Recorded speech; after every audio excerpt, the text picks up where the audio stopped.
রাত 12টা বেজে 5 মিনিট। নতুন পরিবেশে ঘুম আসে না তন্নির। তার ওপর মাথার মধ্যে জাপটে জড়িয়ে আছে অন্য চিন্তা। ভীষণ বাজে একটা রোগ প্রতিনিয়ত গ্রাস করে নিচ্ছে তন্নিকে। চোখ বন্ধ করলেই অর্ণব নামক বাজে লোকটার কথা মনে পড়ছে। লোকটা কি কোনো মতেই শান্তি দিবে না তন্নিকে, সব সময় জ্বালিয়ে মারবে। স্বপ্ন কিংবা বাস্তব, সব জায়গায় সে অসহ্য লাগে। বসার ঘরে সকলে আড্ডা দিচ্ছে, ক্ষণে ক্ষণে হাসির শব্দে মুখরিত হচ্ছে গোটা কক্ষ। এতে তন্নির বিরক্ত আরও বেড়ে যাচ্ছে। তাদের উচ্চ শব্দদূষণ তন্নির কানে লাগে বেশ, মনে হচ্ছে কানটা ফেটে যাবে। রাতের মধ্যপ্রহর এদের আড্ডা দেওয়ার সময়, কাল সকালেও তো গল্প করতে পারবে। তন্নির মামাতো ভাই বাসায় এসেছে, সে চিটাগং চাকরি করে। অনেকবার তন্নির মামি ডেকে গিয়েছে তন্নিকে, ওদের আড্ডায় সামিল হতে বলেছে।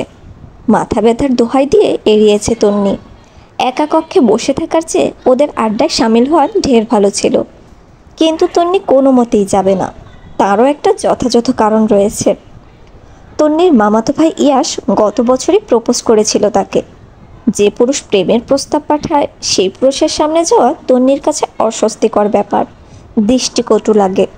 তাছাড়া ইয়াস সর্বক্ষণ তাকিয়ে থাকে তন্নির পানে, যেটা একেবারে অসহ্যনীয় লাগে। হঠাৎ তন্নির কানে পরিচিত একটা কণ্ঠস্বরের উচ্চ হাসির শব্দ ভেসে আসে। মুহূর্তেই এক লাফে বসে পড়ে। সঠিক শুনল কি? অবশ্যই সঠিক শোনেনি। লোকটার কথা সর্বক্ষণ চিন্তা করা হয় বিধে মনে হচ্ছে তিনি হাসছে। বাস্তব ঘটনা হচ্ছে তিনি এই বাড়ি চিনবে না, কখনো আসবেও না। ফোঁস করে শ্বাস টানে তন্নি, নিজের মাথায় নিজেই দুটো থাপ্পড় মারে। বিড়বিড় করে বলে, তন্নি তুই পাগল হয়ে যাচ্ছিস, তোর পাবনা ভর্তি হওয়া দরকার। অর্ণব ভাই, ইউ আর জোস। ইভানের কথায় আরেক দফা চমকায় তন্নি। অর্ণব ভাই কেন বলল? নামটাও কি কাকতালীয়ভাবে মিলতে পারে? এবারও কি ভুল শুনল? আশ্চর্য ব্যাপার স্যাপার, মাথা মন্টু সব কি গোল্লায় যাচ্ছে। আমি বিয়ে করব, একটা মেয়ে খুঁজে দেন নানি। তন্নি কান খাড়া করেই ছিল, এবার একদম শিওর হয়ে যায় ওই বেয়াদবি এসেছে এখানে। খোঁজটা পেল কী করে?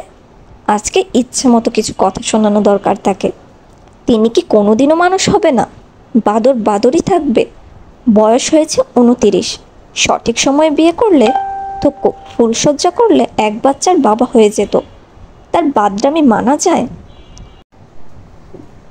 মনোয়ারা হেসে বলে, আমার হাতেই রয়েছে 5-6টা মেয়ে। এক সময় ঘটকালি করতাম, কত শত ছেলে মেয়ে বিয়ে দিয়েছে আমার এই হাতে। এখন বয়স হয়েছে, তোমার নানা চলে গিয়েছে, তাই বাদ দিয়ে দিয়েছিলাম। তবে তোমার জন্য আবার শুরু করতেই পারি। ইয়াস বলে, কোন হাতে রেখেছো 5-6টা মেয়ে? অথই ভাইয়ের পাশে চুপটি করে বসেছিল, এবার তার হাসি পেল। মনোয়ারা মুখ বাঁকিয়ে বলে, কথায় ভুল ধরবি না একদম। তন্নি দূরে দাঁড়িয়ে দেখছে এদের, অথয়কেও দেখেছে, গুটি গুটি পায়ে এগিয়ে আসে। অথই, চমকায় অথই, চটচলতি পেছন ফিরে তাকায়। তন্নিকে দেখে আশ্চর্য হয়ে খানিকক্ষণ তাকিয়ে থাকে, পরপর দৌড়ে গিয়ে চাপটে জড়িয়ে ধরে। বাকি সবাই নীরব দর্শক। কোথায় ছিলি তন্নি? আমি তোকে কত খুঁজেছি জানিস? কত মিস করেছি তোকে। সেই দিন না তোকে দেখেছিলাম, আমি পেছন পেছনও এসেছিলাম, তুই আমায় দেখিসনি। আমি কতবার তোকে কল করি জানিস, কিন্তু তোর ফোন বন্ধ। তোর বাবার কাছেও কল করেছিলাম, তিনি তোর সাথে কথা বলিয়ে দেয়নি। তন্নি অথয়ের পিঠে হাত বুলিয়ে দেয়। রিল্যাক্স, আছি তো আমি, সব কথা শুনবো, আস্তে ধীরে বল। অথয়কে ছেড়ে দেয় তন্নি, চোখে হাসে। অনেক বড় হয়ে গিয়েছে, দেখতেও একদম অর্ণবের মতো হয়েছে। ইয়াস জিজ্ঞেস করে, অর্ণব, তোরা তন্নিকে চিনিস? অর্ণব বাঁ হাতে চুল ঠিক করতে করতে বলে, আমি তো চিনি না। অথই, তুই চিনিস কি করে? তন্নির হাসি মুখখানা চুপসে যায়, কঠিন দৃষ্টিতে তাকায় অর্ণবের পানে। সাথে সাথেই অর্ণব চোখ টিপ দেয়। তন্নি ঠিক বুঝতে পারে হনুমানটা তাকে জ্বালাতে এমন বলছে।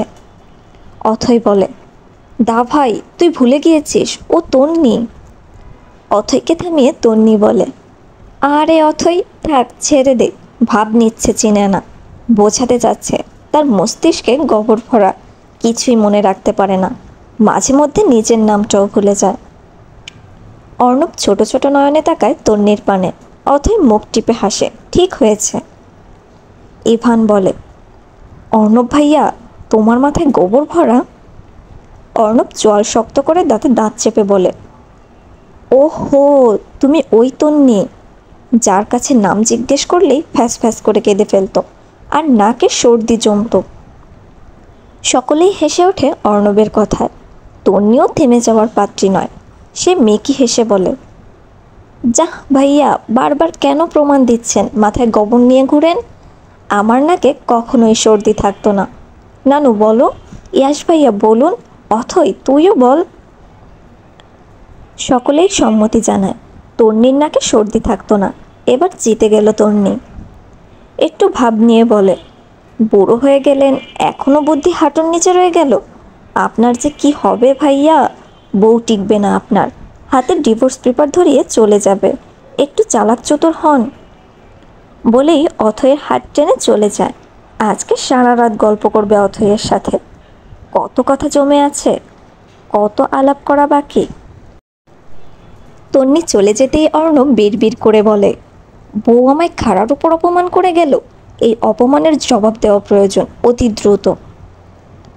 অর্ণব সিদ্ধান্ত নিল আজকের রাতটা এখানেই থাকবে। অবশ্য মনে মনে থাকার আশা নিয়েই এসেছে। ইয়াশ অর্ণবের বন্ধু, ঘনিষ্ঠ বন্ধুদের মধ্যে ইয়াশ একজন। আজকে ইয়াশ বাসায় ফিরবে বলে ইভান আগেই অর্ণবকে আসতে বলেছে। অর্ণব ভেবেছিল কাল আসবে, কিন্তু যখনই তন্নির কণ্ঠস্বর শুনল তখনই সিদ্ধান্ত বদলে ফেলল। আরও একটা রাত বউয়ের আশেপাশে থাকার সুযোগ পাচ্ছে, হাতছাড়া কেন করবে? রাত 1:10 তাদের আড্ডার সমাপ্তি ঘটে। এর মধ্যে বিলকিস বেগম পকোড়া, নুডলস, কফি এসব বানিয়েও খাইয়েছে। ইয়াশের সাথে ঘুমাবে অর্ণব। ইয়াশকে রুমে যেতে বলে অর্ণব চলে আসে তন্নির কক্ষের সামনে। দুবার দরজায় টোকা দেয়। অথই এবং তন্নির গল্পের সমাপ্তি ঘটেছে কিছুক্ষণ আগেই। অথই ঘুমিয়ে পড়েছে, ঘুম নেই তন্নির চোখে। তন্নি ঠিক জানতো অর্ণব আসবে।